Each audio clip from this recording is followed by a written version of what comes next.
Welcome to episode 6 of the Finding Magic Insight series. I'm Vincent, your host, and today we're going to talk about a really big question. So big that a part of me says, who am I to talk about this? And this question is, what's the purpose of life? So I'm going to start by discussing what it isn't. In my early journey, I studied the work of Jose Silva, who came up with the Silva method of mind control, of creating your life from your visualizations. And he used to say that, most of humanity thinks they're here for a 70-year coffee break, but that's not what life's about. And there is that sense that a lot of us have, that it is a little bit more than that. It's a bit more than, spending your life on your couch binge watching Netflix, or heading out to the golf course and playing golf at every available opportunity. And I've worked in an office where people would do that at the weekend. They come in on Monday morning so grumpy. It was it was quite interesting to observe. So if that's what it isn't, what might be the purpose of life here? I was brought up in a Catholic school, and we learned that our purpose was to know, love and serve God in this world and be happy with him forever in the next. And it's kind of a start, but it's missing something. And you can put the dogma to one side. The idea at least of being loving, serving people, I think resonates with most of us, if not all of us. But if the purpose of life is more than that, what else might it be about?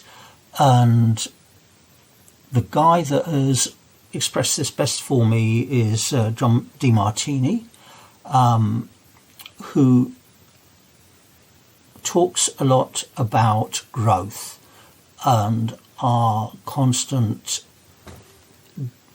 inner desire for growth.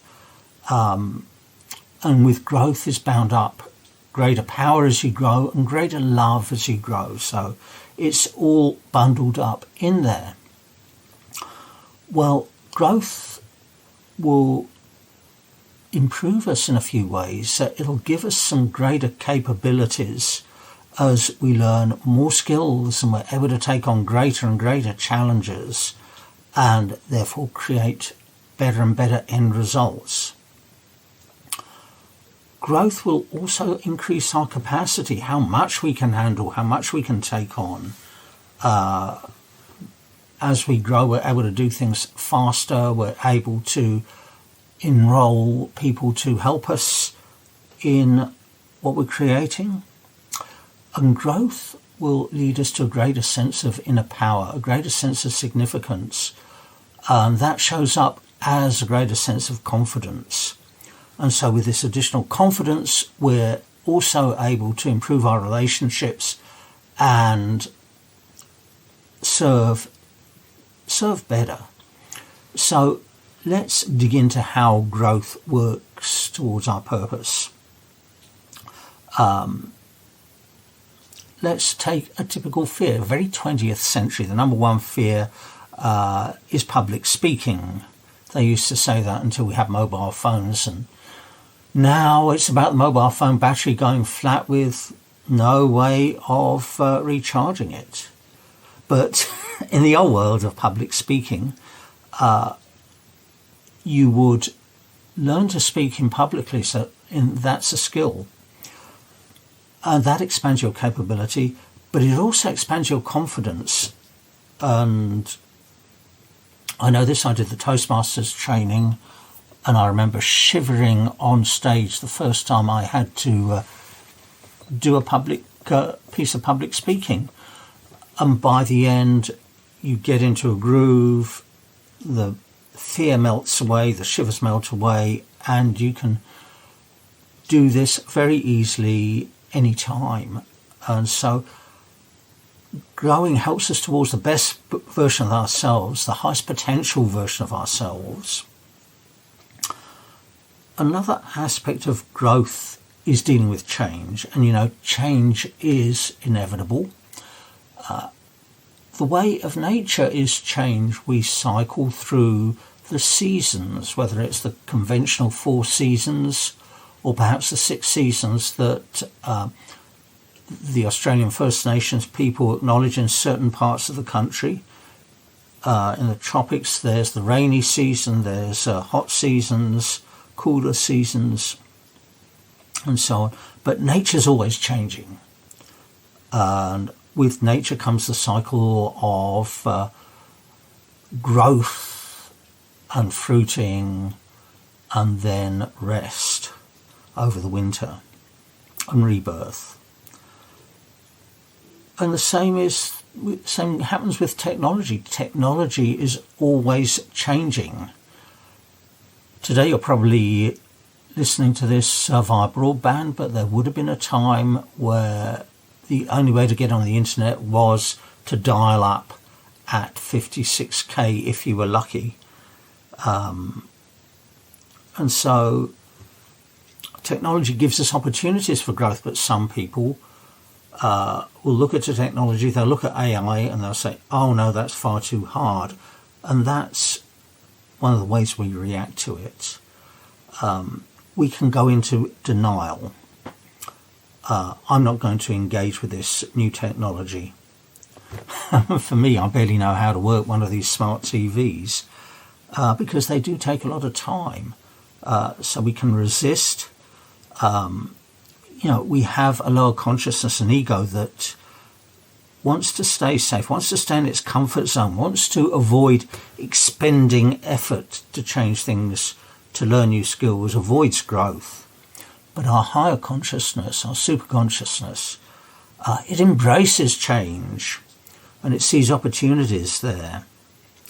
Our higher consciousness wants us to develop skills. It wants us to express our creativity.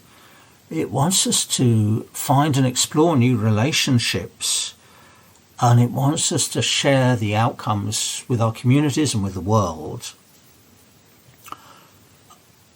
And what our higher consciousness can give us is goals that are aligned with our purpose and which lead us to change and grow.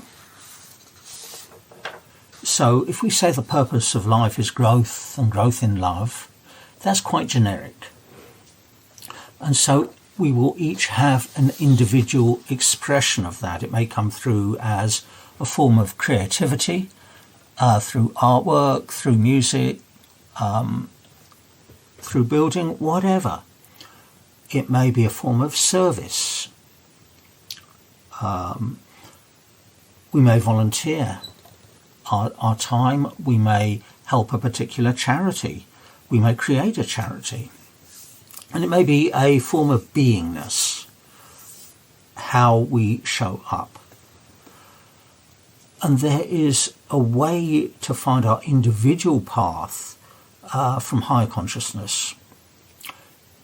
It's about learning intuition. It's about getting a vision from that intuitive, that higher conscious space.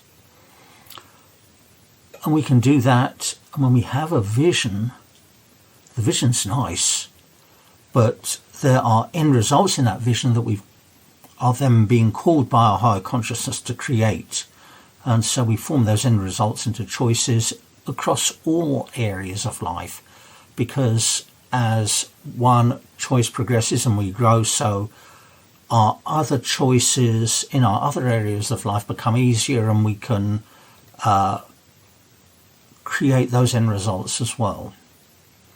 Now, if you're interested in finding your individual path to growth, to purpose, I'll be co-facilitating a training along with Tess and Leah, my collaborators in the Academy of Intuitive Mastery.